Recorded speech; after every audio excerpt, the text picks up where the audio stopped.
نعمته ويتم Wassalam ala asyrafil anbiya. Tengok para manusia yang berpendidikan agama, yang tak berpendidikan agama, lagilah begitu. Siapa buat ni? Baru speaker.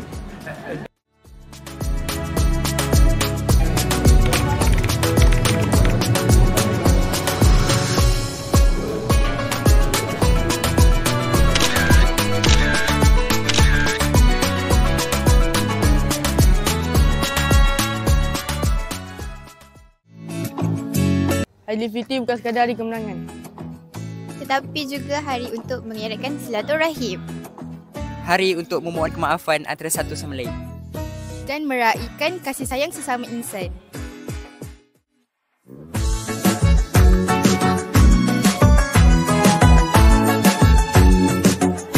Tapi kufri ada satu tadi. Akak Aziza, kuih raya apa yang paling akak cari waktu hari raya? Konflik, tapi kufri ada satu tadi. Kuih batang buruk. konflik Konflik. Konflik madu. Konflik madu. Konflik madu. Saya konflik madu. Tu je.